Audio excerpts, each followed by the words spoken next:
de um ato de reparação pessoal do que de qualquer outra coisa. Eu me explico. Um ato de reparação pela minha própria indiferença para com o meu anjo da guarda. Eu devo muito a ele. Na minha vida pessoal, ele me salvou de inúmeras situações do qual eu teria sozinho me metido em situações muito ruins. E eu sempre achei muito triste o fato da nossa completa indiferença para com a presença do nosso Santo Anjo da Guarda.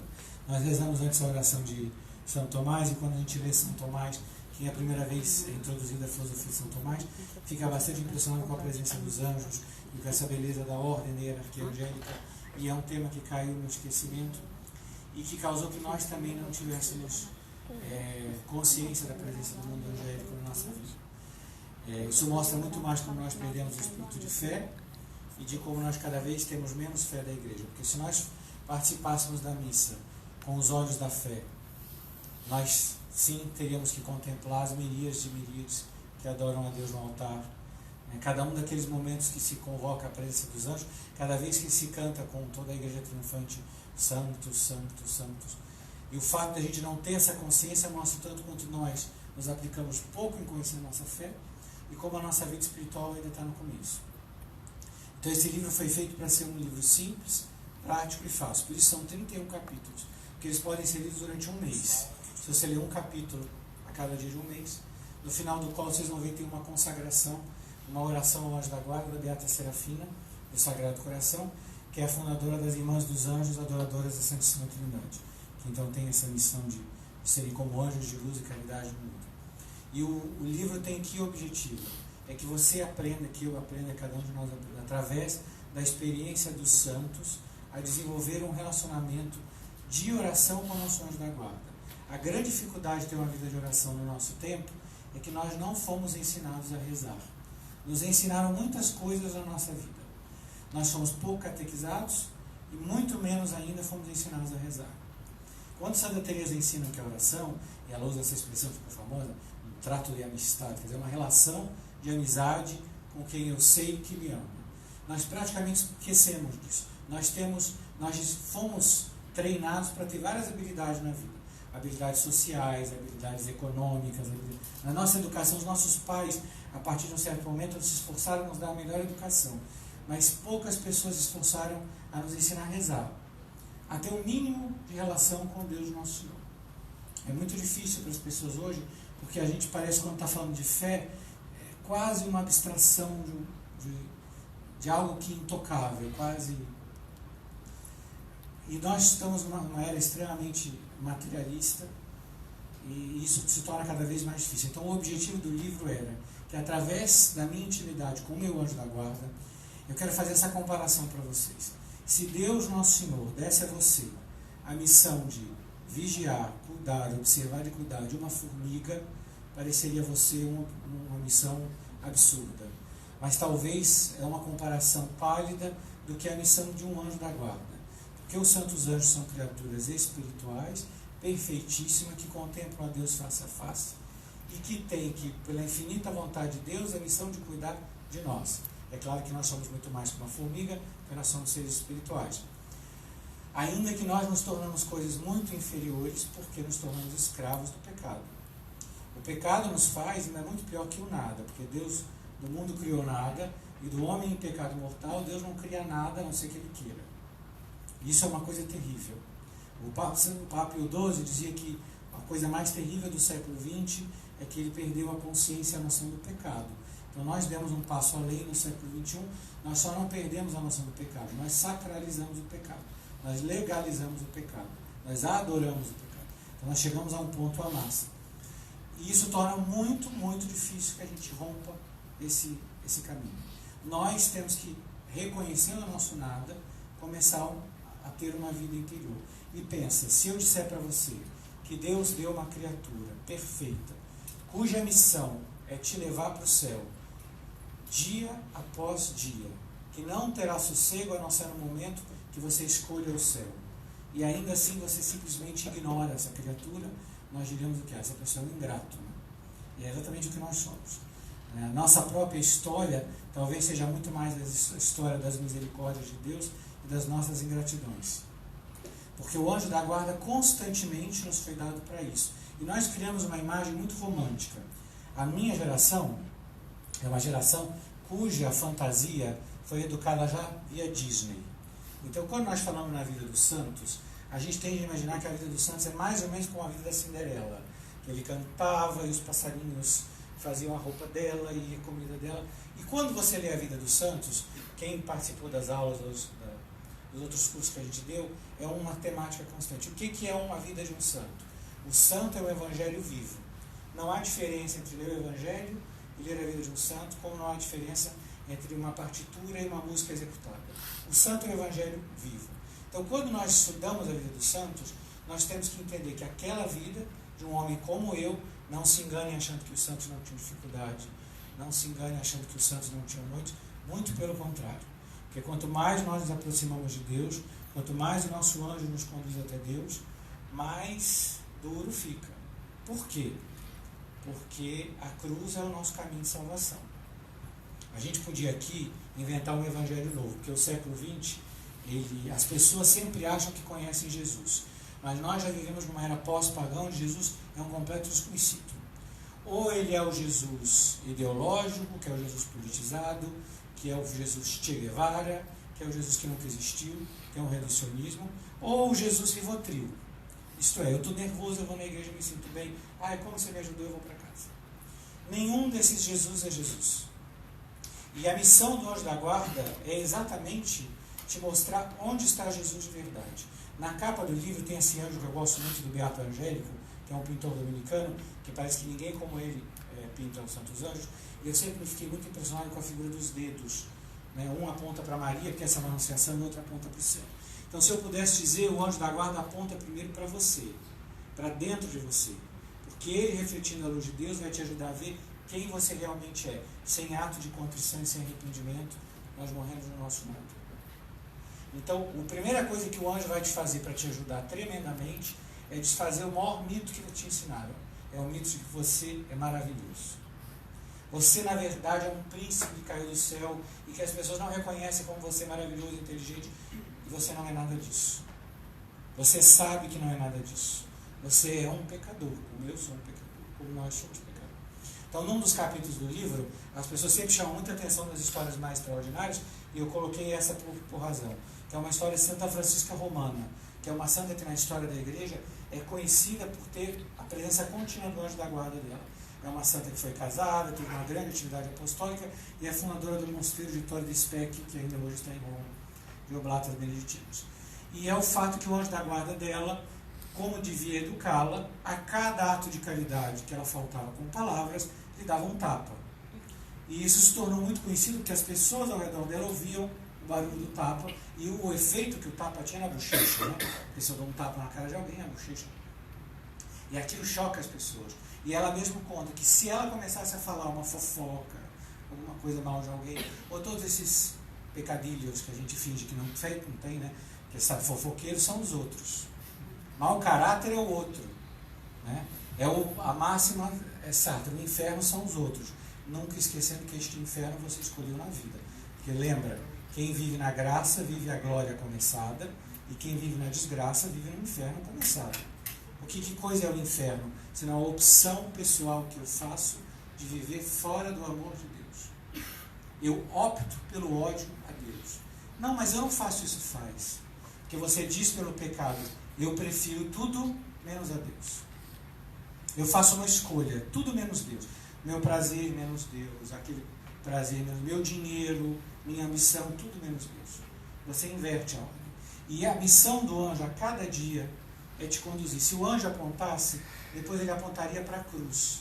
Por quê? Porque tudo que não vem da cruz é falácia. É muito fácil ter uma vida espiritual mentirosa, uma vida esotérica, uma vida new age, uma vida espiritual que é desencarnada. Cristo Jesus morreu na cruz. Isso já devia bastar. Morreu por mim.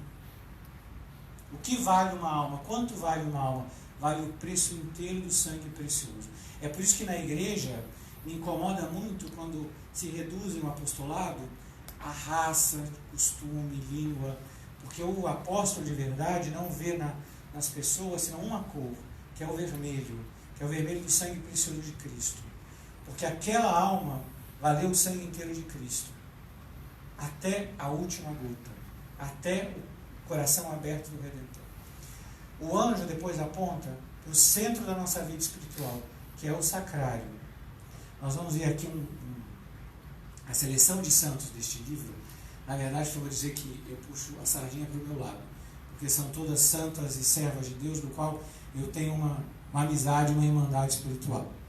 E uma das pessoas que eu coloco no livro é a venerável Maria Amparo do Sagrado Coração, que é a religiosa Clarissa, fundadora do Mosteiro do Sagrado Coração de Canta la Piedra, na Espanha. Ela foi uma das filhas espirituais mais famosas do famoso teólogo Padre Inteiro. E ela foi uma mulher extraordinária. E na autobiografia dela, ela conta que, como desde criança, ela foi educada pelo anjo da guarda dela, visivelmente. E era o anjo da guarda dela, por exemplo, que ensinava como ela devia se portar na igreja, a postura que ela devia ter, como ela devia escutar a missa.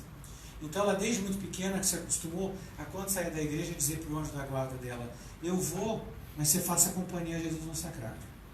E ela, como era infantil, achava que isso era uma coisa comum e ordinária, que ela não tinha comparativo disso. E ela fazia o teste, ela saía da igreja de fininho, depois ela voltava para ter certeza que o anjo da guarda dela continuou no sacrário. Então, se nós entendêssemos quem mora no sacrário, que é nosso Senhor Jesus Cristo, real e verdadeiramente presente, tão presente como está no céu, no seu corpo, sangue, alma e divindade. Se nós entendêssemos que Deus ficou ali, a nossa vida seria outra. Por isso São Manuel Gonzalez, o bispo do sacrário abandonado, dizia que a maior tristeza que há no mundo é um sacrário abandonado. Que o sacrário abandonado é um calvário continuado. Porque quem havia no calvário, senão aquelas boas mulheres e Maria, mãe de Jesus? O anjo aponta para que cada dia da tua vida você comece a ter vida espiritual, para que você não caia nesse lugar comum da mediocridade, de afinal eu sou uma boa pessoa, para que eu preciso ir à missa? Para que eu preciso estudar? Para que eu preciso fazer sacrifício? Eu sou bom, você não é bom. Eu gosto, sempre me achou enigmático o Evangelho de São Marcos, quando a pessoa chega para Jesus e fala: mestre, tu és bom, ele fala: só Deus é bom. Se você está longe de Deus, nada você é.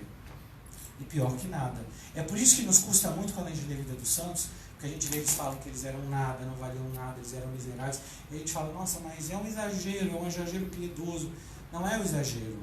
É que diante da luz de Deus, a gente se vê tal como é. Então é por isso que o santo, quanto mais vai se aproximando de Deus, mais ele vai vendo como ele é por dentro. É por isso que os santos passam por noites escuras, por 2 noites escuras, porque a alma, para se unir a Deus, tem que estar purificada de tudo. A diferença do santo para mim e para você é que ele vai te dizer que é um pecador. Quem aqui já teve a oportunidade de ler, por exemplo, o livro da vida de Santa Teresa de Ávila, você vai ver que ela não tem nenhum pudor de se apresentar tal qual é, com as misérias, com a dificuldade que ela tinha para rezar, com as más amizades que ela tinha, com como foi difícil lutar para ela rezar, para ter vida de oração. Ela é o contrário de nós. Se você conversa com muita gente, você jura que a vida dela é uma...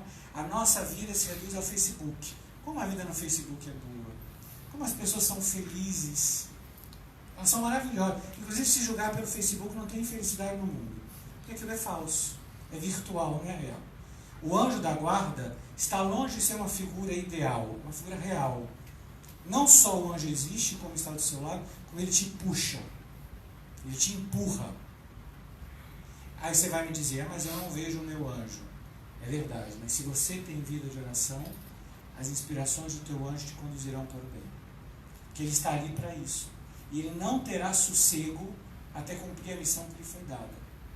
Ele não terá sossego até que você também resolva deixar que a graça cresça em você como essa árvore que toca a vida eterna, para que você seja um anjo para os outros. Porque ser anjo para os outros é ser mensageiro de Deus. O nosso mundo espera muitas coisas, porque ele não conhece Deus. E nós temos a obrigação de falar de Deus, de explicar, de testemunhar a nossa fé, de defender a nossa fé. Mas o mundo espera, sobretudo de nós, ver a Deus vivo em nós. O que o anjo espera de você, o teu anjo espera de você. Porque o anjo vê uma coisa que você não vê. Ele sabe exatamente o caminho que Deus tem para você. A santidade única sua. Não existem 2 santos iguais no céu. Quem massifica é o demônio. É o demônio que nos transforma em massas A irmã Lúcia, na Visão do Inferno, fala daqueles corpos que eram como carvões pretos. É o pecado que nos faz uma massa. E é por isso que o século XX foi a época da sociedade de massificação, das sociedades que tornam todos os mundos iguais. Porque isso é que o demônio faz, que ele nos diminui. O que o Espírito Santo faz? Ele te faz único. Não nessa caminho estúpido do nosso tempo, que ser único é usar um piercing aqui. Isso não é o que... O caminho único de Deus é ver refletido em você uma das perfeições do Verbo encarnado. É por isso que nós temos santos de todos os tipos. Nós podemos ter uma figura como Santa Gema Galgani, que morreu muito jovem, virgem, que era tão pura. Santa Gema era tão enamorada de Deus, que certa vez, passando na rua, ela ouviu alguém que blasfemava, e ela começou a suar sangue e desmaiou. Que lhe parecia impossível que alguém ofendesse o nome de Deus. Tamanho era o amor que ela tinha por Deus.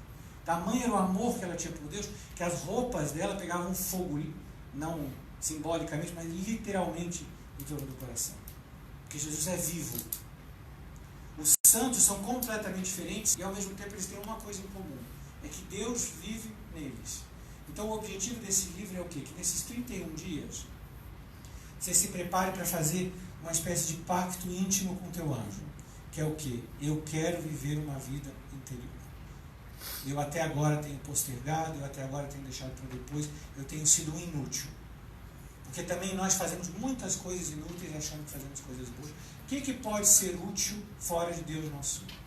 O que pode ser útil fora da graça? Fora da caridade, fora do amor de Deus? Então, a cada dia. E foram pensados, as meditações, vocês vão ver que tem uma série de santos bem diferentes.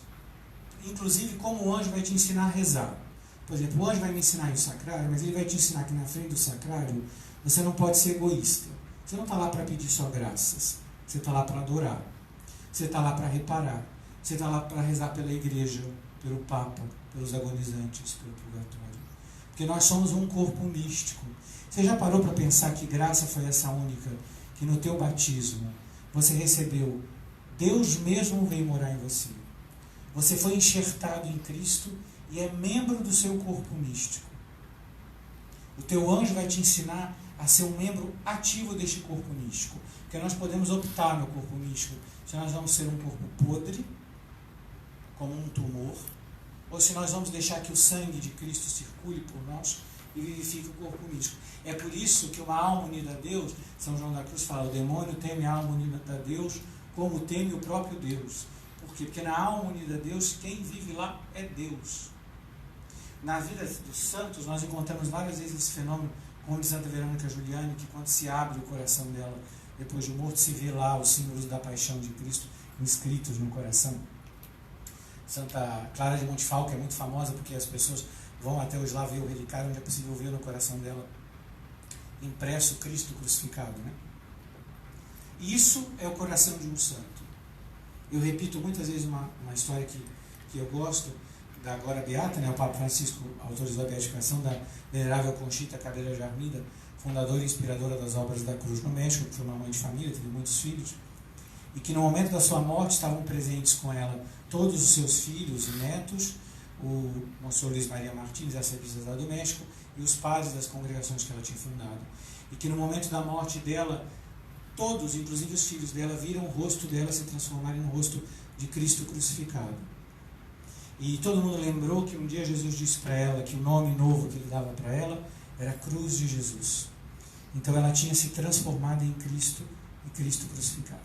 Se nós pudéssemos ver a alma de um santo, nós encontraríamos lá só reinando Jesus e Maria. Que isso foi. Santa Beatriz da Silva, fundadora das Concepcionistas, lutou até o fim para fundar essa ordem que Nossa Senhora ordenou que ela fundasse, que é a Ordem da Imaculada Conceição. E no momento da morte dela, eu vou contar só um pedaço que sempre me encantou. Santa Beatriz da Silva era uma mulher tão linda, que era a mais bonita que podia ver no reino da Espanha, né? Ainda que ela fosse portuguesa, e que por ciúme e inveja da monarca, foi presa num caixão, né? Esperando que ela fosse morrer. E depois de alguns dias, ao abrir, ela continuava viva, e naquele caixote, Nossa Senhora apareceu para ela e disse que ela devia sobreviver para fundar uma ordem da Imaculada Conceição. E desde aquele dia, ninguém mais viu a face de Santa Beatriz. Ela usava um véu que velava a face dela. Tão linda era ela, né? Uma beleza que era só para Deus. E antes de morrer, quando chega a bula papal para a fundação da Ordem Imaculada Conceição, as irmãs todas que vão professar com ela têm essa visão que aparece na testa dela a estrela de Maria.